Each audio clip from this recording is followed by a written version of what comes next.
Oke, kita lanjutkan ya. Kalau tadi kita menyiapkan file networknya atau apa? Jadi semacam wadah gitu ya, atau bahan kita mengerjakan. Lalu kita tadi juga sudah memasukkan atribut ya dan juga menyiapkan nilainya. Nah, sekarang saya akan memperlihatkan kurang lebih apa sih yang nanti kalian akan hasilkan ya. Nah, jadi di sini kalian bisa lihat ada garis yang menghubungkan tiap-tiap zona ya. Nah, tiap-tiap garis ini punya ketebalan yang berbeda-beda dan juga ada angka yang menunjukkan ketebalan garis tersebut.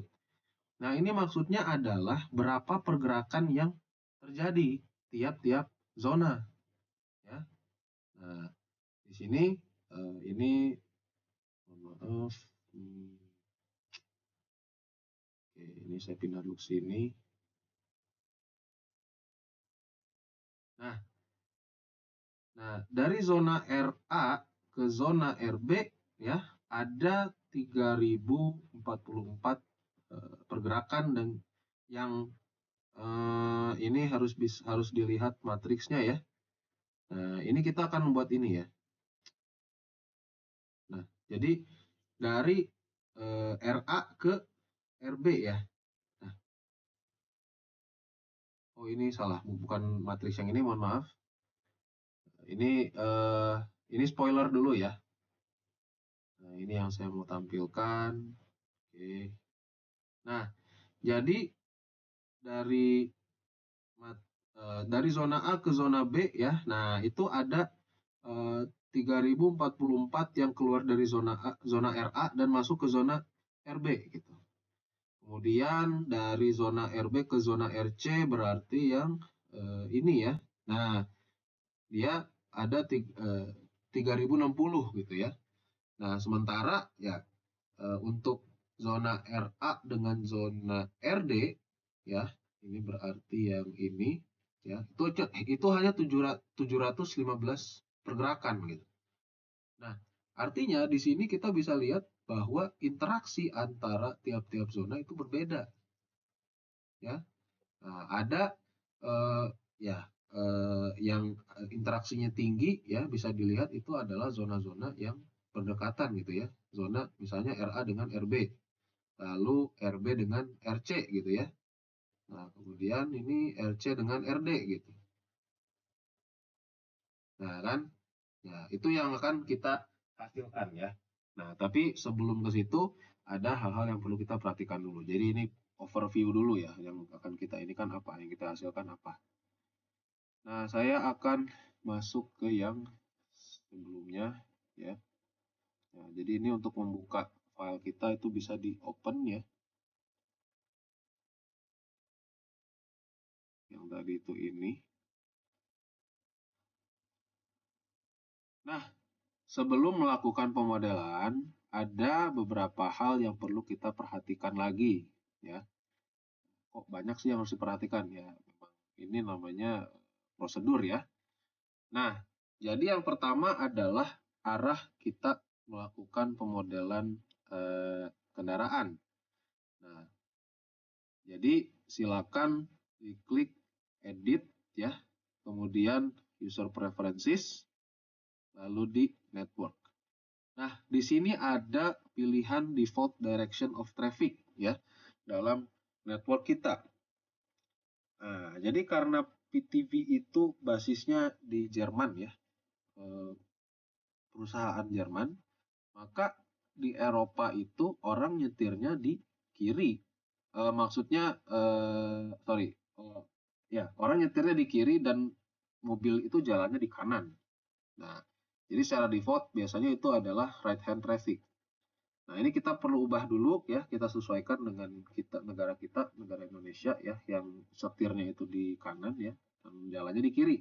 Maka pilih yang left hand traffic.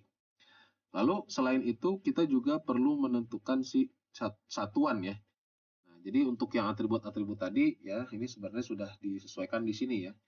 Nah, kita pilih yang satuan internasional atau metrik ya. Jadi pakai kilometer, meter, dan untuk kecepatan kilometer per jam gitu ya. Nah, yang satu lagi ini adalah satuannya Amerika gitu ya, imperial system. Ini mile, kaki ya, feet dan mile per hour. Nah, jadi yang pertama itu user preferences ya, left hand traffic dan juga metric. Selanjutnya kita perlu menentukan demand model namanya ya. Nah, demand model ini kita akses di menu demand ya. Nah, dari demand ya itu kita cek dulu si transport system, modes dan demand segmennya. Nah, jadi dalam visum itu kita bisa memodelkan banyak sistem transportasi. Misalkan di sini kalau kita punya jalan tol ya, atau dan juga rel kereta gitu ya. Nah, ini kita bisa buat transport system tersendiri gitu ya. Nah, jadi di sini eh, kita buat ini baru sistem transportasi baru gitu ya, namanya kereta gitu ya. Itu juga bisa ya, kita lakukan. Tapi di sini supaya sederhana dulu, kita bisa abaikan ya. Ini hanya pengenalan saja. Nah, ini moda ya, ini saya pengenalan saja, jadi tidak perlu dikhawatirkan untuk saat ini ya. Nah, ini moda itu apa saja yang apa namanya moda yang termasuk ke dalam sistem tiap sistem transportasi gitu ya. Nah, ini misalkan untuk yang publik gitu ya, sistem transportasi publik ya, eh, yang modes-nya X ini ya, yang modes-nya X ini dia punya sistem transportasi bus dan juga jalan. Jadi eh, moda dalam apa namanya moda si transportasi umum itu masuk ke dalam sistem transportasi bus dan juga walking ya. Nah, ini pengaruhnya kemana ya? Pengaruhnya itu adalah ke si demand models. Nah, demand models ini adalah syarat kita bisa menentukan atau kita bisa memodelkan bangkitan dan tarikan pergerakan. Ya, jadi ini perlu kita buat terlebih dahulu. Nah, jadi silakan di sini klik create. Nah, kemudian di sini muncul nama model yang kita akan lakukan. Nah, di sini ya kita bisa atur kodenya mau apa ya. Misalkan kalian mau sesuaikan dengan kode ini kita, mata kuliah kita misalnya ya. Lalu kemudian ini namanya adalah tugas pemodelan per trans 2, tugas pemodelan 2 per trans maksud saya. Trans. Nah, tipenya kita pilih yang standar 4 step. Nah, ini banyak jenis pemodelan yang lain sebenarnya ya. Nah, jadi di sini kalian bisa simak atau bisa ketahui bahwa sebenarnya 4 step model itu adalah sedikit dari beberapa jenis model lain yang ada gitu ya. Nah, ini kalian bisa lihat sendiri ada EVA Persons, ada Tour Base ya, ada ABM. Nah, karena kita belajar sekarang 4 step jadi pilih yang standar 4 step ya. Nah, ini yang kita perlu atur. Nah, ini adalah model kita ya, model yang akan kita pakai. Nah, selanjutnya kita perlu menentukan demand strata. Nah, demand strata ini gunanya supaya kita bisa menentukan siapa sih yang bergerak di model kita itu. Nah, di sini silakan diklik create ya. Nah, ini yang pertama kita anggap semuanya itu sama dulu ya. Nah, jadi saya ulangi lagi, saya tekankan lagi, syarat kita bisa melakukan pemodelan bangkitan dan tarikan atau demand itu ketika kita punya demand strata gitu ya. Nah, kemudian dari demand strata ini nah ini tentukan yang tadi ya, demand segmennya. Yang tadi ada di, ya kita tutup dulu, ada di ya demand data ini ya. Nah, demand segmen ini ada 3 ya. Kita pilih yang nah demand segmennya kita pilih yang karena kita memodelkan transportasi pribadi dulu, kita pilih yang car ya. Kita pilih yang sistem segmen yang mobil saja gitu ya. Nah, ini person group bisa diabaikan ya. Itu nanti ininya kaitannya dengan siapa yang melakukan pergerakan. Tapi untuk saat ini, yang penting kalian paham atau kalian tidak salah nanti untuk melakukan pemodelan, itu harus ada yang namanya demand strata dulu. Klik OK ya. Nah, selanjutnya ya, yang kita perlu lakukan adalah menyesuaikan data yang kita punya ya dari hasil perhitungan ini tadi apa namanya perhitungan si persamaan linear tadi, persamaan regresi. Oke, nah di sini kita perlu menyesuaikan ya. Nah, ini si atribut kita ya. Nah, saya contohkan dulu untuk yang jumlah keluarga ya. Nah, dalam data yang sudah kalian kumpulkan itu ya. Nah, ini kalian perlu memasukkan berapa jumlah keluarga yang ada di tiap zona. Caranya bagaimana?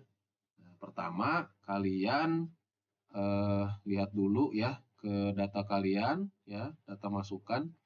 Jadi katakanlah di sini sudah lengkap semuanya ya. Dari RA sampai RD ya, sudah tidak ada baris yang kosong. Kemarin saya menghapus baris itu supaya untuk menginikan saja apa mendemonstrasikan saya supaya jalan, mendemonstrasikan saja supaya berjalan.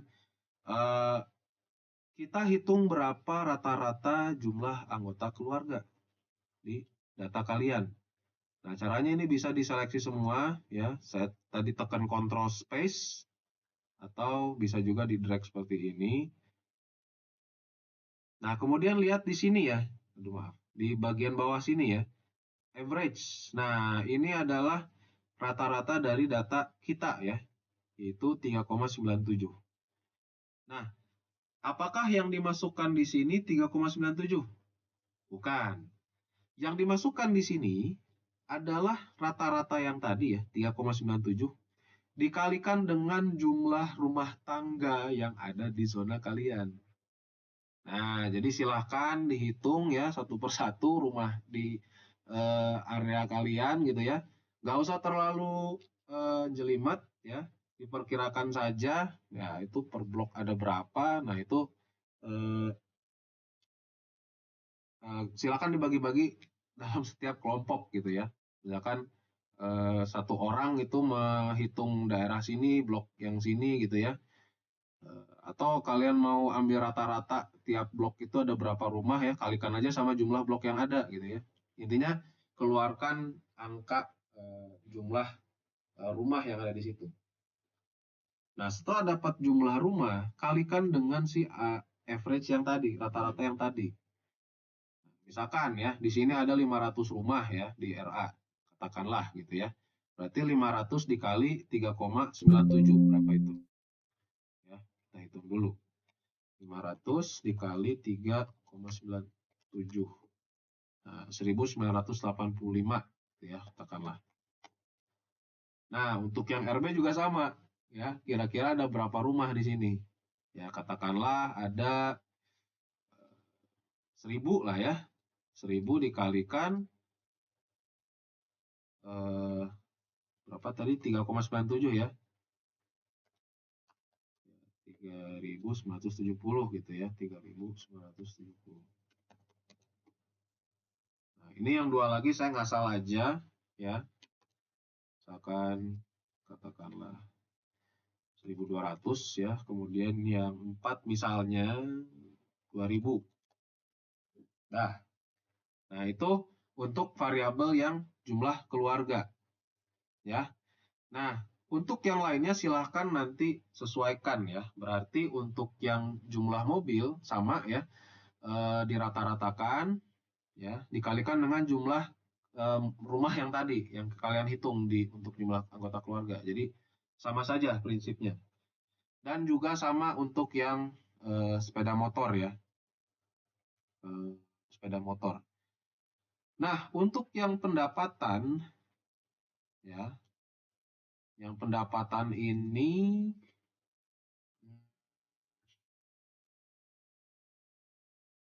kita bisa gunakan nilai rata-ratanya saja ya. Jadi rata-rata pendapatan untuk semua rumah tangga ya itu bisa kita ambil sebagai si nilai dalam atributnya. Jadi misalkan di sini saya tambahkan pendapatan ya.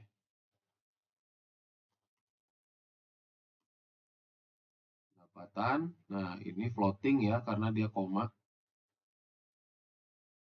Nah, ini kalian bisa ambil. Nah, ini berarti kalian perlu membagi ya data ini nanti menjadi eh, sesuai dengan zona yang tadi dikumpulkan datanya. Jadi nanti ada keterangan mana yang kelas RA, mana yang kelas RB, dan seterusnya.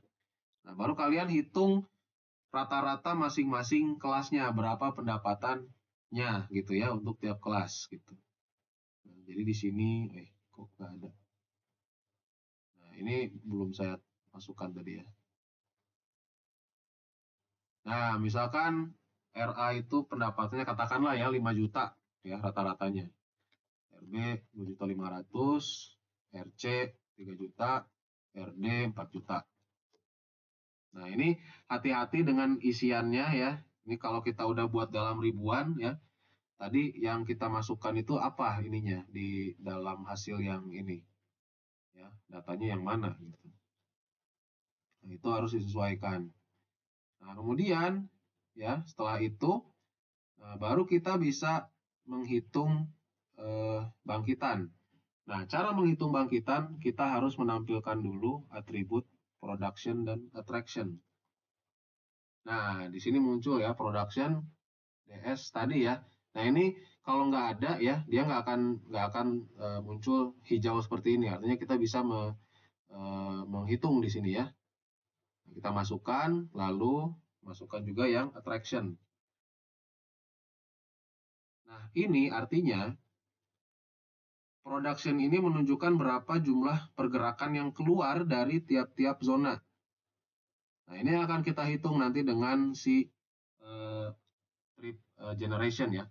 Untuk attraction ini berarti berapa pergerakan yang masuk ke tiap zona. Nah, ini saya ketinggalan untuk yang attraction ya, kita harus ada data atau variabel ini ya, luas area ya. Nah, luas area kegiatan. Nah, untuk luas area kegiatan itu silakan dirata-ratakan juga ya dari setiap zona berarti ya kalian tentukan atau nanti berarti datanya harus lengkap mana aja yang ada di setiap zona jenis kegiatannya baru rata-ratakan per zonanya gitu ya. Nah, ini katakanlah 0,47 ya. Nanti ini belum ada. Ya, katakanlah saya masukkan dulu area ya. Ini bisa diatur ke nggak ada area ya. Ya, floating point aja berarti. Oke, area ada di sini. Area masuk ya. Ini bisa disesuaikan ya. 0,47, 0,5 misalnya ya, 0,39, 0,10 misalnya. Oke, nah itu kita sudah siap untuk menghitung si trip trip generation dulu ya. Nah, trip generation ya. Selanjutnya kita hitung dalam yang namanya prosedur sequence. Oke, ini saya ini dulu. Mungkin saya tampilkan dulu yang sudah beresnya ya.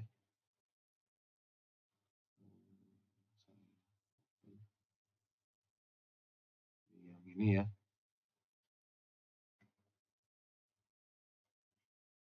Nah, ini ya. Nah, jadi dalam prosedur sequence nanti kita akan menghitung ini ya, trip generation. trip distribution, satu lagi ada calculate scheme matrix. Nah, kita ke trip generation dulu. Oops, mohon maaf.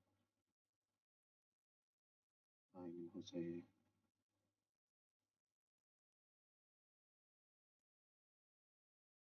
Nah, untuk yang trip generation ya, tadi dari calculate kalian pergi ke procedure sequence ya. Nah, di sini kita perlu memasukkan apa metode apa jenis model yang akan kita hitung. Berarti di sini kita perlu memasukkan si trip generation ya. Nah, caranya adalah tadi dengan mengeklik create, lalu setelah muncul procedure ya, buka si demand model ini. Nah, klik yang trip generation di sini ya. Klik OK.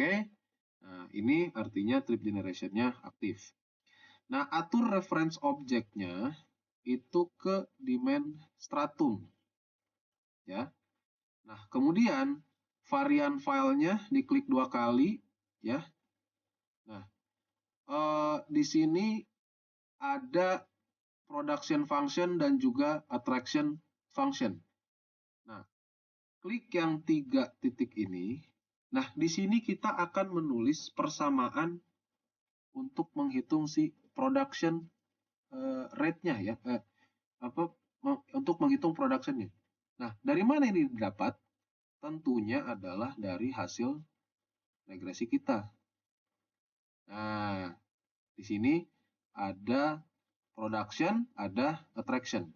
Nah, berarti silakan disesuaikan dengan yang sudah kita hitung tadi ya. Nah, untuk production tadi saya cuma masukkan data apa saja ya. Jumlah keluarga, pendapatan, dan area ya. Jumlah keluarga dan pendapatan saja. Berarti di sini production-nya itu kita masukkan yang maaf. Jumlah keluarga dan pendapatan saja ya. Nah, ini berarti kita salin dari sini ya, konstantanya 8,14, berarti 8,14 plus ya. Nah, jumlah keluarga ya 0,6. Nah, berarti ketik di sini 0,6. Bintang ya kali. Nah, ini masukkan variabel ini ya, variabel si yang tadi. Ya, variabel. Nah, pilih yang simple attribute zone. Ini diklik ya si yang isinya numbernya. Nah, ini silakan pilih variabel yang sesuai, yaitu jumlah keluarga. Oke, nah jumlah keluarga masuk ya.